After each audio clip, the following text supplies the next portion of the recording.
In the grim realm of the Nox virus apocalypse, scattered across the country, survivors roam through the remains of human civilization, searching for any food or weapons they can find. It is survival of the fittest, strongest, most ruthless scavengers. Let's take a closer look.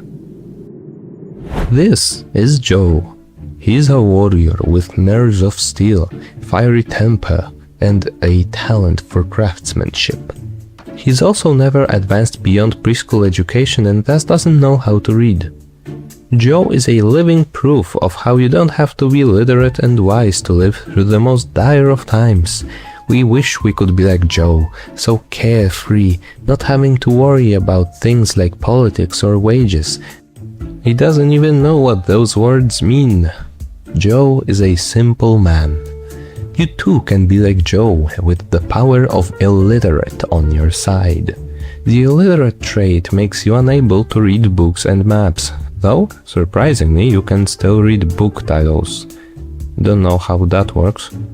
What you can also do is subscribe to support the channel, as only 4% of you, dear viewers, are subscribed. At least that's what I've been told. I can't read. In any case, illiterate gives you 10 trait points, which is enough to pick up strong, athletic, or some other positive traits. Now, admittedly, being locked out of reading books does suck unless you play with no loot settings. You're losing all those juicy XP bonuses.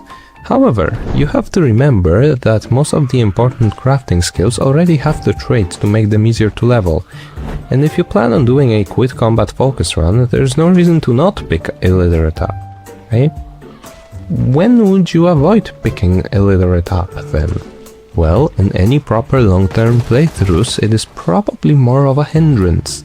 The value of trait points degrades over time, as most traits lose their effect, usually when getting to level 10 in the skill they grant. Without reading, you are going to be unable to operate generators until you get level 3 electrical, which is a long grind. You won't be able to repair vehicles, even with vehicle knowledge, and certain recipes will be extremely hard to unlock, requiring high levels in their respective skills, as you won't be able to read recipe magazines.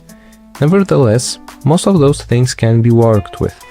Engineer with vehicle knowledge and angler significantly helps with generators, cars, and food. It might be hard to play towards welding without the welder profession, but that's pretty normal even without illiterate. And you can repair normal and heavy-duty cars even without the mechanic profession, because vehicle knowledge grants you the ability to repair those without the recipe magazine. So I think that, honestly, illiterate isn't that bad, unless you plan on maxing out all skills and playing for a really long time. Talking 6 months plus. It definitely requires a specific playstyle and character build though.